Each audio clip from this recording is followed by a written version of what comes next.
During the rest of the months in a year, साल के बाकी के महीनों में दे रिमेन आइदर जॉबलेस, या तो वो जॉबलेस रहते हैं यानी उनके पास कोई काम नहीं होता है, और engage in small non farm activities, और या फिर छोटे छोटे खेत से ना जुड़े हुई एक्टिविटीज़ में वो लगे रहते हैं, such as rearing of animals, जैसे जानवरों को पालना, फिशिंग मछली पकड़ना, माइनिंग खनन करना, कारपेंट्री बढ़ईगिरी करना, फॉरेस्ट्री जंगलों में जाकर लकड़ी अकड़ी बीनना उसको बेचना, वर्किंग ऑन कंस्ट्रक्शन साइट्स पे काम करना, एज चीप लेबर सस्ते मजदूरों के रूप में, कुकिंग खाना पकाना, क्लीनिंग सफाई करना, एंड वॉशिंग क्लोथ्स और कपड़े धोना। Some of them also migrate to towns, कुछ ऐसे जो लोग होते हैं वो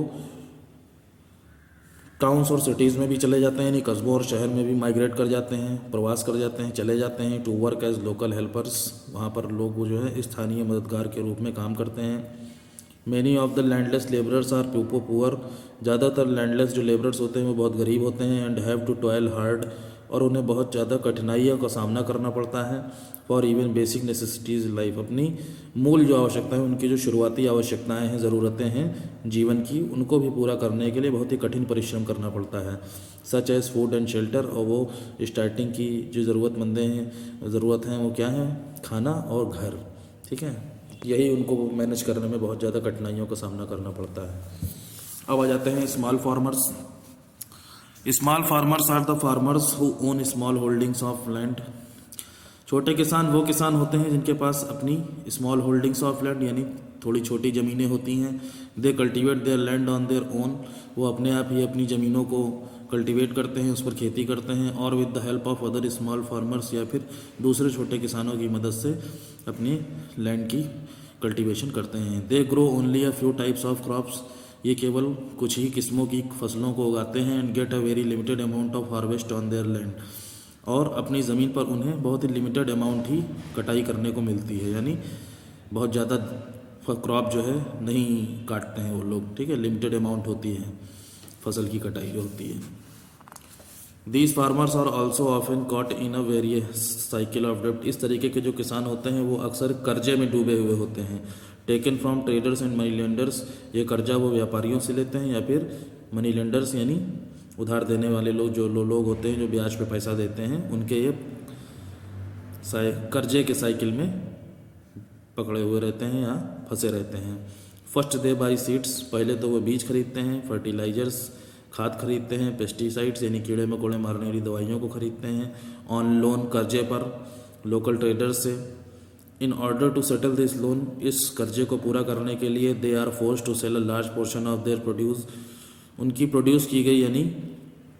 ग्रो की गई जो फसल है या उगाई गई जो फसल है उसका बहुत बड़ा हिस्सा बेचने के लिए उनको मजबूर होना पड़ता है व्यापारी को, at a very low price, बहुत ही कम दाम पर। With the little that is left, बाकी का जो थोड़ा बहुत उनके पास बचता है, the families of these small farmer survive only for a few months, उनसे इन किसानों के जो परिवार हैं,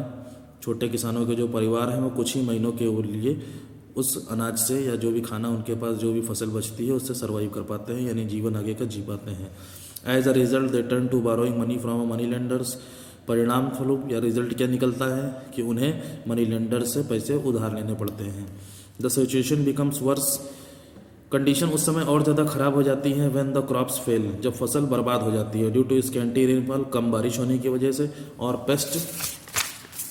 अटैक या फिर कीड़े मकोड़े जब अटैक कर देते हैं फसलों के ऊपर तो फसलें किसानों की बर्बाद हो जाती हैं। इन सच ए सिचुएशन, ऐसी परिस्थिति में, ऐसी कंडीशन में, the farmers fail to settle their loan, farmer अपना लोन यानी कर्जा नहीं चुका पाते हैं, एंड इवन सर्वाइव, और या फिर जिंदा ही नहीं रह पाते हैं। दस दे बोरो मोर मनी और एंगेज इन अदर एक्टिविटीज़, इस तरीके से वो और ज़्यादा पैसा उधार लेते हैं या फिर दूसरे कामों में व्यस्त रहते हैं, सच एज कैटल लाइनिंग, जैसे जानवरों को पालना, पोल्ट्री फार्मिंग मुर्गी पालन करना, to settle the loan and survive the lean period, जिससे कि वो कर्जा पूरा कर सकें और सर्वाइव द लीन पीरियड यानी बाकी का बचा हुआ जो समय है उसमें सर्वाइव कर सकें, जिंदा रह सकें, यानी खाना पीना खा सकें, अपना जीवन चला सकें। तो इतनी मेहनत करनी पड़ती है किसानों को। लार्ज फार्मर्स, बड़े किसान क्या होते हैं? Large farmers own large plots of land, बहुत बड़े जो किसान होते हैं इनके पास बहुत बड़ी बड़ी ज़मीनें होती हैं खेती करने के लिए। They do not cultivate their own land, वो खुद ही अपनी ज़मीनों को कल्टिवेट नहीं करते हैं, एंड इंस्टेड बजाय इसके हायर लैंडलेस लेबरर्स, जिन मज़दूरों के पास ज़मीनें नहीं हैं उनको अपनी खेतों पर काम करने के लिए हायर करते हैं। They pay the labourers daily wages, इन मज़दूरों को वो रोज़ का रोज़ पैसा देते हैं। And also lend them money in times of need, और ज़रूरत के समय उनको पैसा भी उधार देते हैं। Large farmers use modern techniques, बहुत बड़े बड़े किसान आधुनिक टेक्निक्स का इस्तेमाल, नई नई तकनीकों का इस्तेमाल करते हैं to grow a variety of crop, जिससे कि अलग अलग किस्मों की फसलों को उगा सकें।